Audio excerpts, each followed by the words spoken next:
السلام علیکم ورحمۃ اللہ وبرکاتہ۔ الحمد للہ نحمده ونستعینه ونستغفره ونعوذ باللہ من شرور انفسنا ومن سیئات اعمالنا،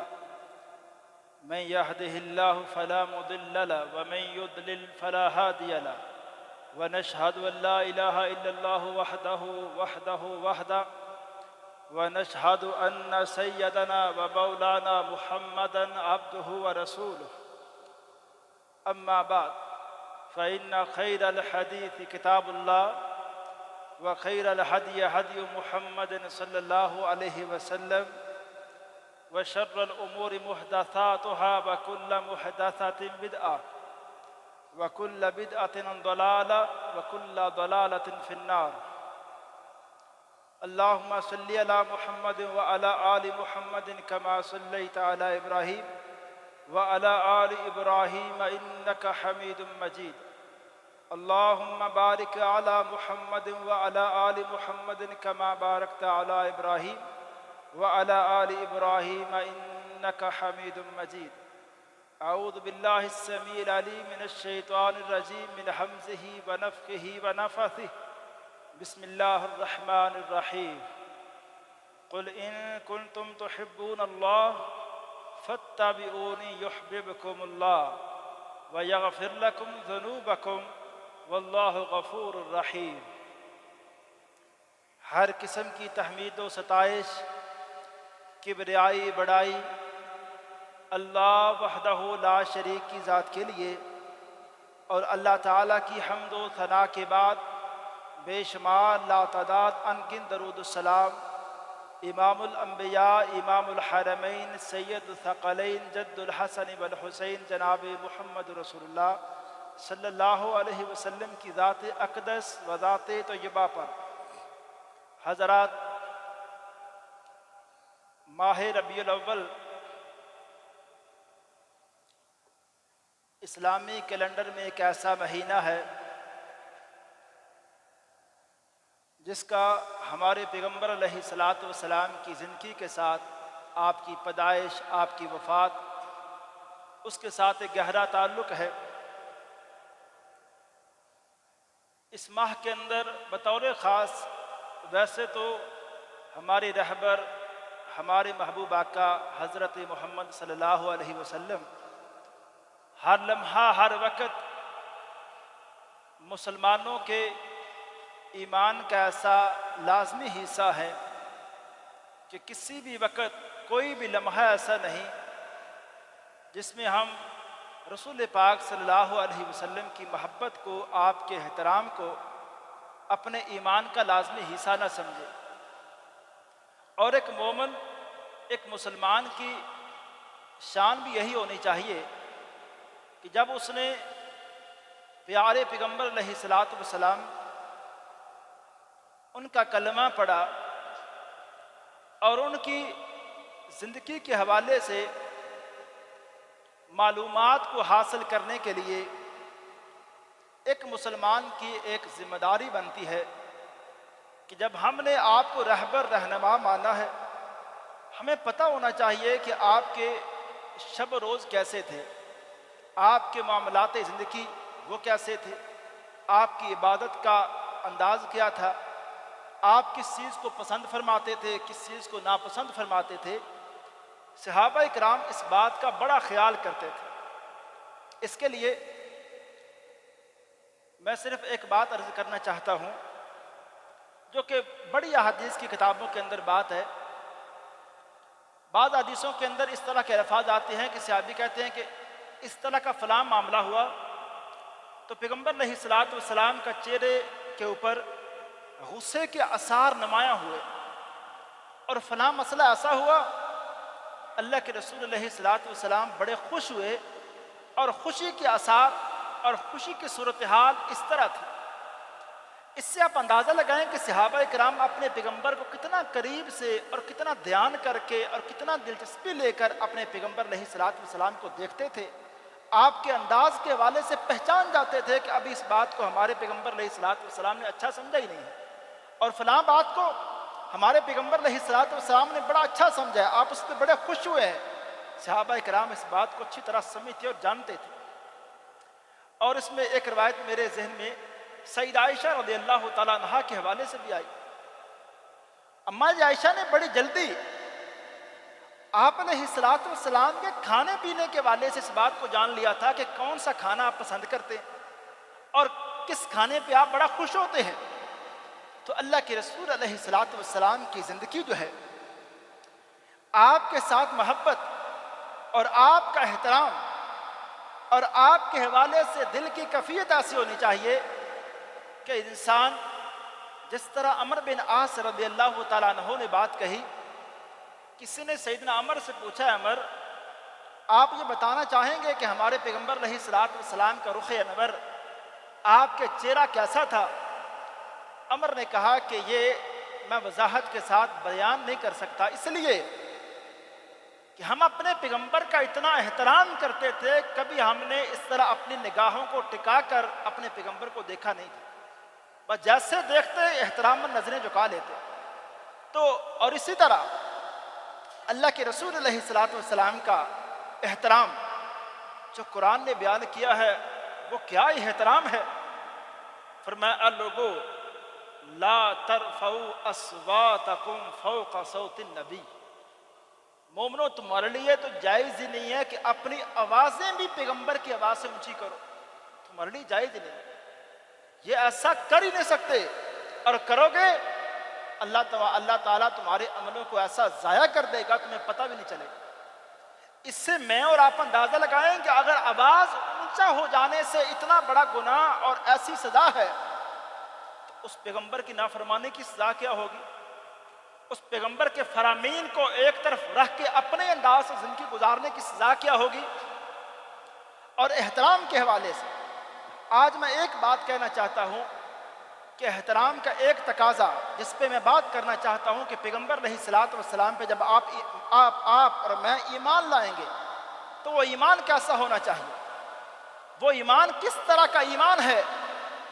جو ہمیں چاہیے کہ جب ہم کلمہ پڑھتے ہیں کہ اس لیول کا، اس درجے کا ایمان ہمیں وہ صحابہ کرام نے صحیح طرح سمجھایا ہے کہ پیغمبر علیہ الصلوۃ والسلام کے احترام، پیغمبر کی محبت کا صحیح تقاضا یہ ہے کہ آپ کے اوپر جو ایمان لایا جائے وہ ایسا ایمان لایا جائے کہ دنیا کے لیے پھر وہ مثالیں بن گئے وہ صحابہ کرام آپ پر ایمان لانے والے۔ وہ کیسا ایمان ہونا چاہیے؟ معراج کا واقعہ ہوا، اللہ کے رسول علیہ الصلوۃ والسلام کے حوالے سے مکہ کے اندر یہ بات پھیلی کہ آج رات کے کچھ حصے میں حضرت محمد صلی اللہ علیہ وسلم نے دعویٰ کیا ہے، رات کے کچھ حصے میں وہ مکہ سے مسجد اقصیٰ گئے ہیں، مسجد اقصیٰ سے پھر آسمانوں کی طرف گئے ہیں، 7 آسمانوں سے اوپر، پھر جنت، پھر جہنم میں ان کو دیکھا ہے، رب تعالیٰ سے ہم کلام ہوئے ہیں۔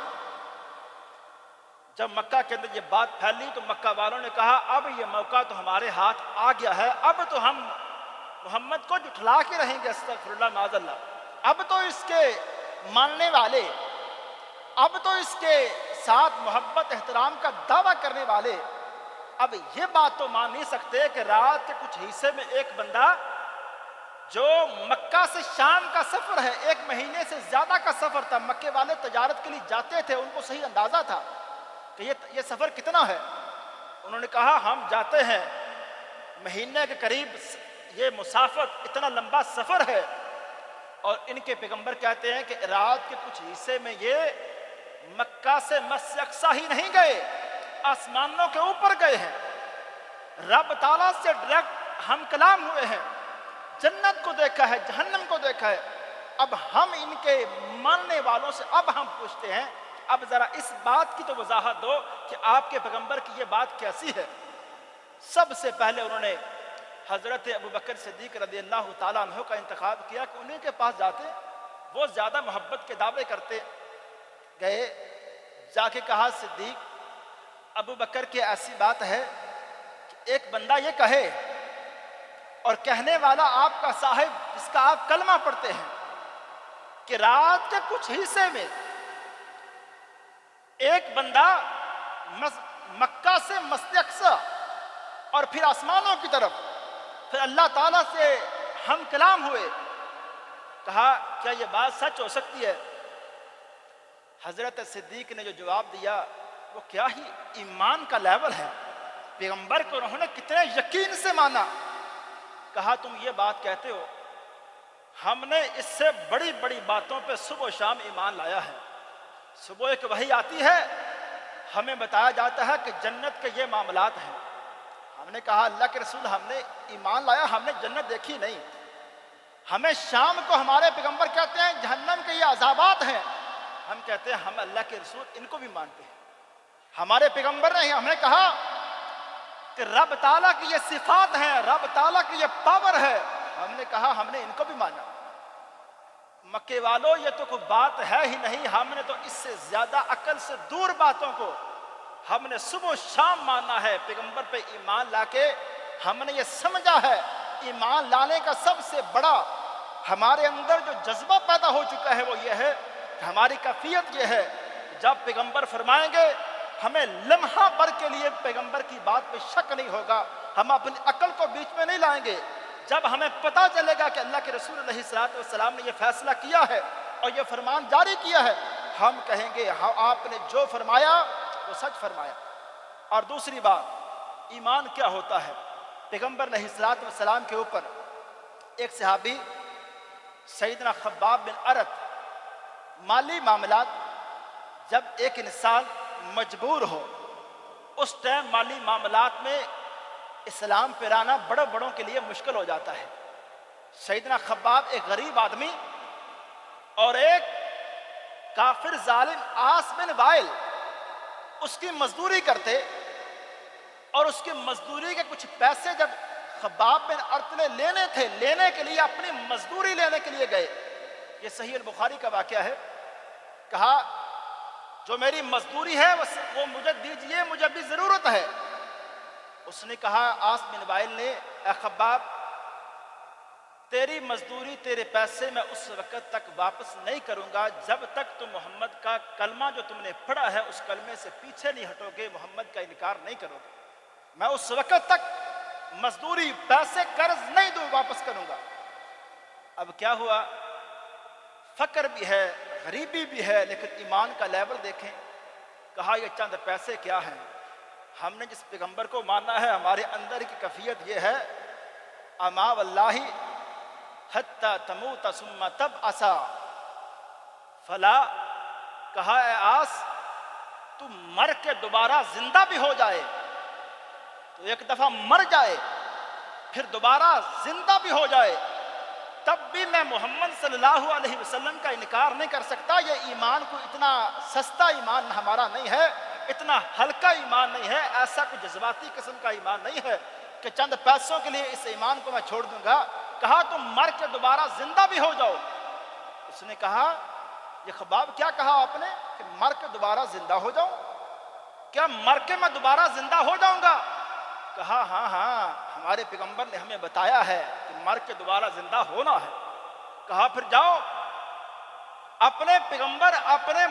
جو رہبر رہنما اس کی بات کے مطابق اگر تمہیں یقین ہے کہ میں مر کے دوبارہ زندہ ہو جاؤں گا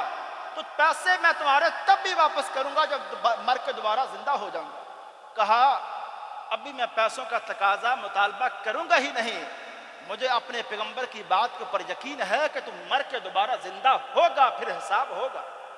میں کہتا ہوں کہ اللہ کے رسول علیہ الصلوۃ والسلام کی باتوں پہ ایمان ایسا ہوتا ہے، اسلام ایسا کہتا ہے کہ ایک مسلمان کے اندر کیفیت ایسی ہونی چاہیے کہ جب ایک بات کو دیکھیں اللہ کے رسول علیہ الصلوۃ والسلام نے جب ایک فیصلہ کیا ہے، یہ ہمارا ایمان ہے نا، یہ ہمارے ایمان کا وہ لیول نہیں ہے نا کہ جب ہمیں قرآن نے بتا دیا کہ سود حرام ہے، رشوت حرام ہے، جب یہ فیصلے کیے پیغمبر علیہ الصلوۃ والسلام نے، اور آج ہم لیتے وقت ہمیں ذرا پریشانی نہیں ہوتی کیونکہ ہمارا وہ ایمان نہیں. ہمیں پیغمبر علیہ الصلوۃ والسلام کی بات کے اوپر وہ والا یقین ہمارے اندر نہیں کہ پیغمبر نے منع کیا ہے. ہم کہتے ہیں رشوت لیں اور اس کے بعد کہیں حرمت رسول تے جان قربان، اس کے بعد نعرہ لگائیں اور کہیں جان دے دیں. جان کیا دیں گے؟ نہ نماز پڑھیں گے، نہ سچ بولیں گے، نہ معاملات میں ٹھیک ہوں گے، جان کی قربانی دیں گے۔ یہ ایمان وہ ایمان ہی نہیں ہے جو صحابہ کرام نے اللہ کے رسول علیہ السلام کی ذات کے اوپر ایمان لا کے ہمیں بتایا ہے، ہمیں سکھایا ہے کہ لوگوں، امت محمدیہ کے لوگوں، پیغمبر علیہ السلام کے اوپر ایمان ایسا ہوتا ہے۔ ایک اور بات سمجھیں، صحیح البخاری کی روایت ہے، حضرت انس رضی اللہ تعالیٰ عنہ مشہور صحابی جو ہمارے پیغمبر علیہ السلام کی خدمت کرتے رہے، کہتے ہیں میرے چچا جان انس بن نضر، ان کا چچا کا نام بھی انس تھا، کہتے ہیں میرے چچا انس بن نضر جنگ بدر کے اندر حاضر نہیں ہوئے تھے، کسی مجبوری سے، کسی وجہ سے رہ گئے تھے۔ ایک دن کہنے لگے ہمارے پیغمبر علیہ السلام کے پاس آ کے، اللہ کے رسول، یا رسول اللہ، غبت عن اول قتال قاتلت المشرکین، اللہ کے رسول جو پہلا ایک غزوہ، پہلی جنگ جو آپ نے مشرکوں سے لڑی، اس جنگ میں میں رہ گیا تھا، میں حاضر نہیں ہو سکا۔ اس کے بعد وعدہ کیا کیا؟ کہا اللہ کے رسول لئن اللہ اشہدنی قتال المشرکین، اللہ کے رسول اگر دوبارہ مجھے میرے رب نے موقع دے دیا نا مشرکوں کے سامنے آنے کا اور جنگ کرنے کا، لَيَرَيَنَّ اللَّهُ مَا أَصْنَعُ، کہا پھر اللہ دیکھے گا میں کرتا کیا ہوں، میرا رب دیکھے گا میں کیا کرتا ہوں۔ کہتے ہیں انس کہتے ہیں پھر احد کا اگلا سال ہی آ گیا، کچھ زیادہ وقت نہیں گزرا، اگلے سال احد کی جنگ آ گئی اور انس بن نضر اس جنگ کے اندر حاضر ہوئے، اور آپ نے غزوہ احد کے حوالے سے ہسٹری میں یہ بات سنی یا پڑھی ہوگی کہ حالات ایسے بن گئے تھے کہ مسلمان اس جنگ سے کچھ وقت کے لیے بھاگ گئے، ایسے حالات بن گئے۔ انس بن نضر میدان کے اندر کھڑے ہیں اور ایک بات کہتے ہیں یا اللہ، میں سب سے پہلے مسلمانوں نے یہ کام کیا کہ ایک کیفیت ایسی بن گئی کہ میدان جنگ چھوڑ دیا، اللہ سب سے پہلے میں تیرے دربار میں اس کی معذرت کرتا ہوں، اللہ جو مشرکوں نے مسلمانوں کے اوپر ظلم کیا میں اس سے اعلان برات کرتا ہوں۔ اعلان برات کرنے کے بعد میدان جنگ کی طرف گئے، دشمن کی طرف بڑھے، دشمن کی طرف بڑھ رہے ہیں، راستے میں حضرت سعد بن معاذ راستے میں ملے، کہا سعد، یا سعد بن معاذ الجنہ، کہا سعد بن معاذ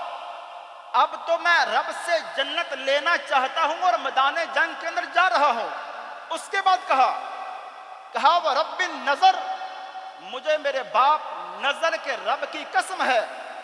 انی اجد ریحہا من دون احد، کہا اے سعد یہ احد پہاڑ کے دامن میں کھڑا ہوں، سچی بات ہے، اور کفیت دیکھیں مسلمانوں کے ساتھ کفیت کیسی پیدا ہوئی، اور مجھے ممبر کے اوپر کھڑے ہو کے میں بھی رب کی قسم اٹھا کے بات کہتا ہوں کہ انس نے جو بات کہی ٹھیک اور سچ کہی، کہا مجھے میرے باپ نظر کے رب کی قسم ہے، اے سعد میں احد کے پہاڑ کے قریب جنت کی خوشبو سونگھ رہا ہوں۔ کہا یہ کفیت ہے، یہ صورتحال ہے۔ میدان جنگ کی طرف بڑھے اور دشمن سے ایسا لڑے کہ سعد بن معاذ نے اس منظر کو دیکھا کہ جس طرح انس بن نضر اس میدان میں لڑے، سعد کہتے ہیں 80 کے قریب زخم انس بن نضر کو ایسے آئے کہ جب میدان جنگ ختم ہوئی تو ہم لاشیں دیکھنے آئے تو سعد کی انس بن نضر کی لاش کے پاس آئے،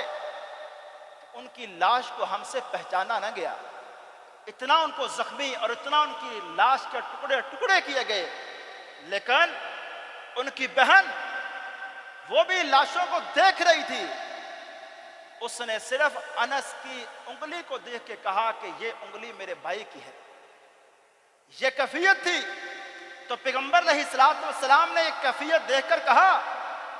میرے رب نے قرآن میں انہی لوگوں کے بارے میں، انس جیسے لوگوں کے بارے میں میرے رب نے قرآن میں کہا ہے من المؤمنین رجال، مومنوں میں سے کچھ لوگ ایسے ہیں ما عاہد اللہ علیہ صدقوا، ما عاہد اللہ علیہ، اللہ سے جو وعدہ کر لیں اس وعدے کو سچ کر دکھاتے ہیں۔ رب سے وعدہ کر لیا تھا کہ اللہ نے موقع دیا، پھر رب دیکھے گا میں کیا کرتا ہوں۔ پھر یہ بات صرف زبانی نہیں میرے بھائی، میں صرف اپنے آپ کو، میں جذباتی بات نہیں کہنا چاہتا، میں اپنے آپ کو اور آپ سب بھائیوں سے گزارش کرنا چاہتا ہوں، آج ہم بھی تو وعدہ کریں نا۔ آج پیغمبر علیہ السلام کی احترام محبت کے دعوے کرنے سے پہلے ہم بھی تو دعوے کریں کہ ربیع الاول کے اس مہینے میں کہ اللہ کے رسول کے ساتھ جو محبت کا میرا دعویٰ، میں اللہ سے وعدہ کرتا ہوں کہ میں رشوت نہیں لوں گا،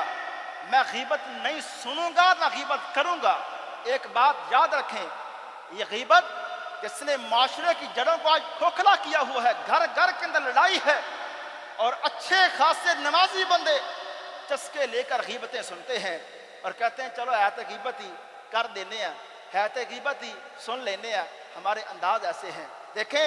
امام بخاری رحمہ اللہ نے کہا، کہتے ہیں جب میں نے غیبت کے بارے میں اپنی کتاب کے اندر مسئلہ لکھا، بات سمجھیں یہ ہوتا ہے ایمان۔ امام بخاری کہتے ہیں جب غیبت کے حوالے سے ایک چیپٹر، اس کے اندر میں نے ایک مسئلہ لکھا غیبت کے بارے میں اور ایک حدیث میں نے اس میں لکھی،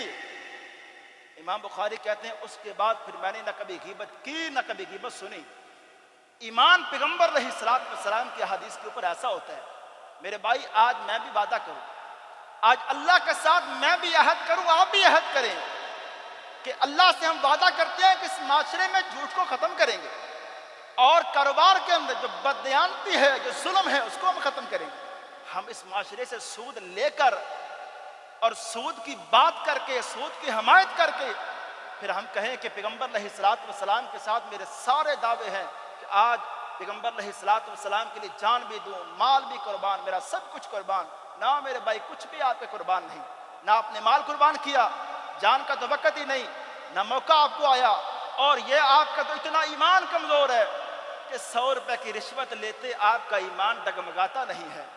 اور میری صورتحال بدلتی نہیں ہے۔ حضرات تیسری ایک بات کہنا چاہتا ہوں، احد کا ایک منظر ہے، احد کا یہ واقعہ اور جنگ ہے۔ حضرت جابر بن عبداللہ کہتے ہیں ایک بندے کو میں نے دیکھا پیغمبر علیہ السلام کے پاس آیا، اور اس واقعہ کو جب میں نے پڑھا میں نے کہا ایک مسلمان کی سوچ دیکھیں اور ان لوگوں کا علم کا لیول چیک کریں اور پیغمبر کے اوپر ایمان کا لیول ان کا چیک کریں، کیا لیول ہے ان کا، کیا انداز، کیا درجہ ان کے ایمان کا، کیا پختہ ایمان ہے، کیا یقین ہے۔ آیا ایک بندہ، کہتے ہیں اس بندے کو میں جانتا نہیں تھا، اس نے آ کے صرف مختصر سا ایک سوال کیا، اللہ کے رسول ان قتلت فأین انا، اگر اس جنگ کے اندر میں مارا جاؤں تو کہاں جاؤں گا؟ کہا فی الجنہ، جنت کے اندر۔ اب میری طرف آپ توجہ کریں، اس کے ہاتھ میں کھجوریں تھیں، کھجوریں کھا رہا تھا اور ساتھ سوال کر رہا تھا کہ اللہ کے رسول لئن قتلت أین انا، اگر آج میں جنگ کے اندر مارا جاؤں کہاں جاؤں گا؟ فرمایا جنت کے اندر۔ اس نے کھجوریں پھینکی اور حدیث کے اندر آتا ہے فألقیتہ، جو اس نے کھجوریں اس کے پاس تھی اس کو پھینکی اس نے، اور ہوا کیا، جنگ کے اندر گیا اور شہید ہوا۔ یعنی اس نے کہا کہ پیغمبر علیہ السلام کی بات اتنی سچی ہے اور اتنی پکی ہے کہ آج میں جان دے دوں گا تو مجھے اس کے بدلے میں جنت ملے گی، اور ان کو پیغمبر علیہ السلام کی باتوں کے اوپر یقین ایسا تھا۔ ایک اور آپ بات سن کے اس بات کو سمجھیں اور اس بات کا اندازہ لگائیں کہ صحابہ کرام پیغمبر علیہ السلام کی بات کے اوپر کیسا یقین کرتے تھے۔ حضرت ابو دہدا ایک صحابی کا نام ہے، وہ ایک مجلس میں بیٹھے ہیں، ادھر اللہ کے رسول علیہ السلام کے پاس ایک بندہ آیا اور اس نے کہا اللہ کے رسول فلاں بندے کے پاس کھجوروں کے تنے ہیں اور ایک کھجور اس کے پاس ہے، مجھے گھر بنانا ہے اور گھر میں مجھے اس کھجور کی ضرورت ہے چھت ڈالنے کے لیے، اوپر سہارے کے لیے میں نے چھت میں اس ستون کے طور پہ میں نے اس کھجور کے تنے کو استعمال کرنا ہے، اللہ کے رسول اس بندے سے مجھے وہ کھجور کا تنا لے دے۔ آپ نے اس بندے سے کہا اے صاحب، اگر یہ کھجور اپنے مومن بھائی، اپنے مسلمان بھائی اس کو دو گے، اس کے اوپر یہ رحم و کرم کرو گے، یہ نیکی کرو گے، اللہ تعالیٰ کی جنت اس کے بدلے میں آپ کو ملے گی۔ اس نے کہا میں تو کھجور نہیں دینے والا، یہ کھجور میں نہیں دوں گا۔ حضرت ابو دہدا نے سنا کہ اس تنے کے بدلے میں اللہ کے رسول نے جنت کا وعدہ کیا ہے، جب وہ مجلس میں اٹھا چلا گیا، حضرت ابو دہدا اس کو اکیلے میں ملے، کہا اے صاحب، یہ والی کھجور جس کی بات اللہ کے رسول علیہ الصلوۃ والسلام نے آپ سے کی ہے، یہ کھجور مجھے چاہیے کسی بھی صورت میں، اور اگرچہ میرا پورا باغ کھڑا ہے کھجوروں کا، اس کو جا کے چیک کر لو، پورے کا پورا باغ دیتا ہوں، یہ کھجور کا تنا چاہیے۔ اس نے کہا اچھا،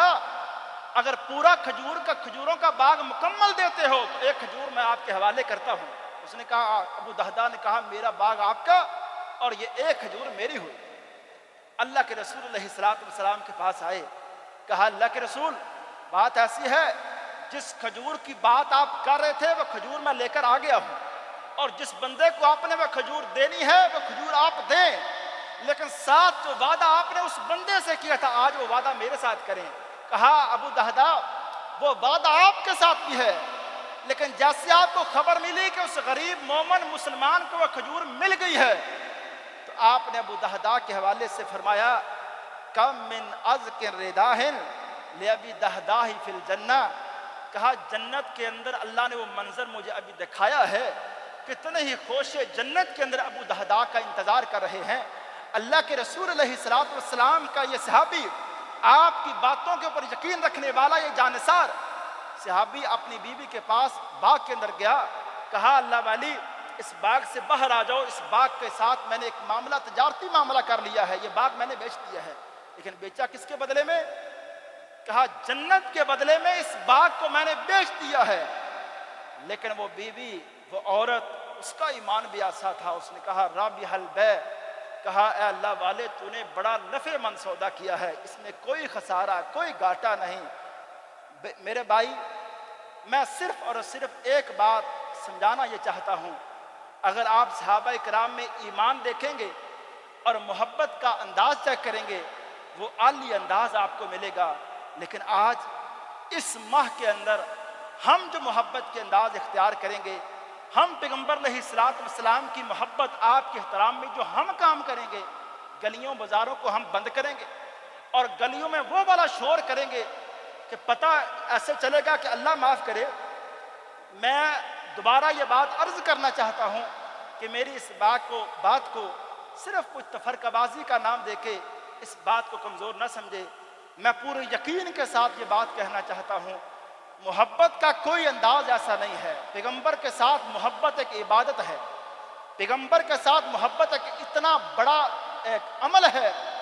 اللہ تعالیٰ نے پیغمبر علیہ الصلوۃ والسلام کے بارے میں قرآن میں وعدہ کیا ہے، ان کنتم تحبون اللہ، اے لوگو اگر تم اللہ کی محبت چاہتے ہو نا فاتبعونی، تو محمد صلی اللہ علیہ وسلم کی پیروی کر لو، اللہ تم سے ایسی محبت کرے گا، تمہارے ایسے معاملات کو درست کرے گا، صرف محبت ہی نہیں کرے گا، کہا ایک نتیجہ، ایک ثمرہ یہ بھی حاصل ہوگا، یغفر لکم ذنوبکم، اللہ تمہاری غلطیوں کو، کوتاہیوں کو معاف کر دے گا۔ لوگو، محبت رسول ایک ایسا عمل ہے، یہ عمل محبت اللہ کے رسول علیہ الصلوۃ والسلام کی،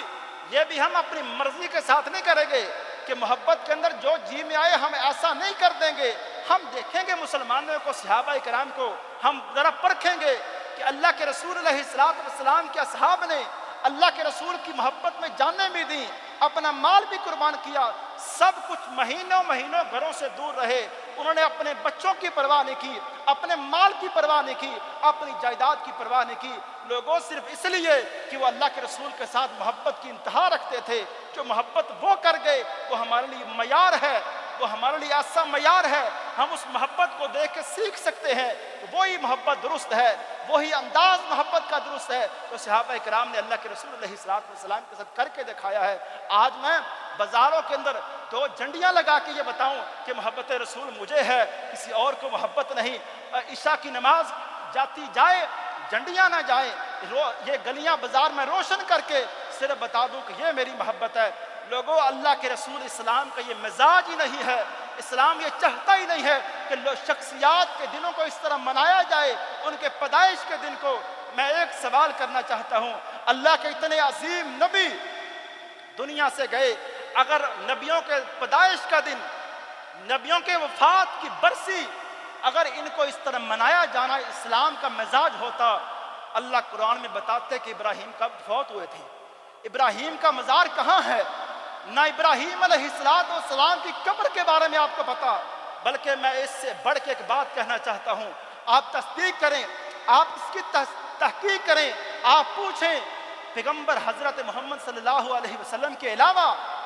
آپ ایک پیغمبر کی قبر کے حوالے سے کوئی اتھینٹک دلیل لائیں کہ پیغمبر فلاں پیغمبر اس کی قبر کہاں ہے۔ اللہ نے لوگوں کی نظروں سے، لوگوں کے ذہنوں سے یہ باتیں ساری مخفی کر کے رکھی ہیں، کسی ایک پیغمبر کی قبر کا کوئی پتہ نہیں سوائے حضرت محمد صلی اللہ علیہ وسلم کی قبر کے۔ آج پتہ ہی نہیں حضرت ابراہیم کہاں دفن ہے، لیکن قرآن کے اندر ان کے تذکرے ہیں۔ آج پتہ نہیں حضرت موسیٰ کہاں دفن ہے، لیکن قرآن کے اندر آج ان کے تذکرے زندہ ہیں۔ آج پتہ نہیں ہے میرے بھائی کہ حضرت علی کہاں دفن ہے، کوئی تحقیق ریسرچ یہ بات ثابت نہیں کر سکتا، لیکن حدیثوں کے اندر علی کا احترام موجود ہے، حدیثوں کے اندر علی کی محبت بتائی گئی ہے۔ لوگوں، اسلام کا مزاج ایسا نہیں ہے کہ دنوں کو اس طرح سے منایا جائے اور